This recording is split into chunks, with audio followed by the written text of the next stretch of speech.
So now that we have all the data in our worksheet, we have calculations of all of that data. Obviously, you can see that it's maybe not designed the most effectively. So you want to make sure you crisply communicate your message to the audience to look polished and professional. But word of caution, you want it to be done in such a way that data is clearly speaking, and not the colors and all the other glitz that's actually detracting from the data and makes it hard to understand. So you want to emphasize data and de-emphasize non-data as much as you can. So some of the stuff that I'll show you here, I'm just following the book. It's not necessarily my advice how you should do it every time, just to show you what are some of the capabilities, but you have to be very careful when you use it and not to overdo it. So first thing that I want to show you is how to use predefined formats, so that you know it's always going to be done consistently when you select it. We call that styles, cell styles. So we select a cell, and in a ribbon under Home tab you have Cell Styles option. You go right here and you see a number of options. We will select titles and headings section, and I'll select title. And you see right away how the size changed, and it changed the font to Calibri Light. When you go to A2, you see it's Calibri. So if you want to do this manually instead of using the cell style, you can certainly do that. So you just go and select it. We can increase the font size, and we can, let's say, make it bold, right? So these are most common things that we do.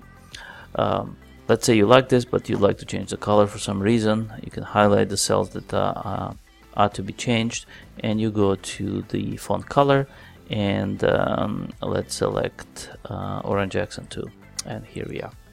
So this was just one example how you can do it.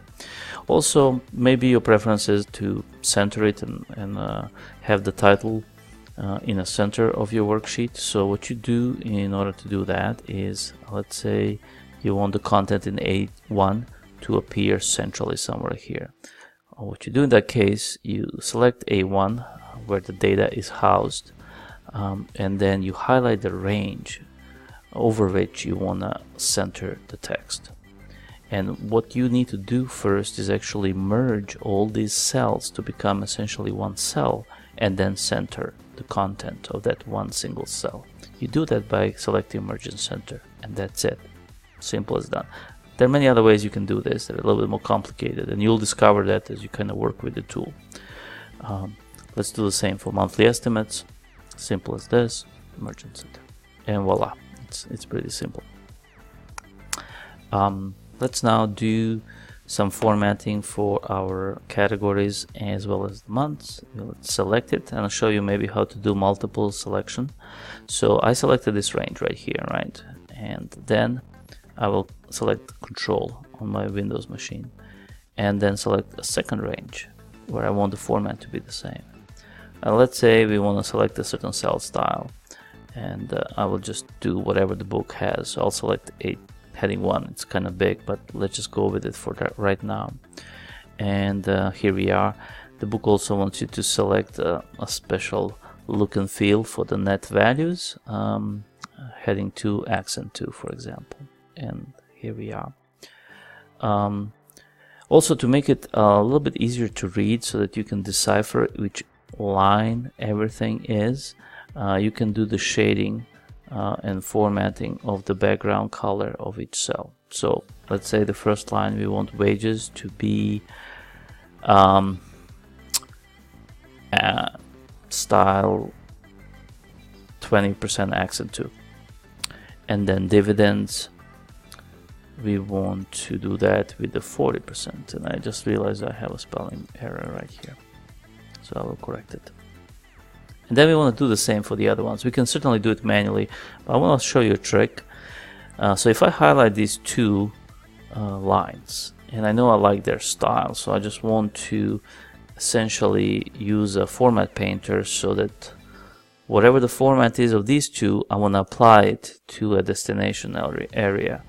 And in this case, as long as it's, because 2 is even number, we want to make sure that the range is also even number, and this will be even. And then you just drop it, and what it does, it just formats it exactly the same way as the original 2 lines. You see the numbers didn't change, it's just the format. Okay. Then what you usually do with this type of a data, because it's financial, you want to format it with dollar signs, and you do it in such a way that you don't necessarily do all of them. So you do the first line so that you tell this is in dollars, so you highlight it and then you select accounting number format. And in accounting, when you have a total line, you want to do that as well in this line here, total. So we will select accounting again. And I forgot, I think we need to actually make this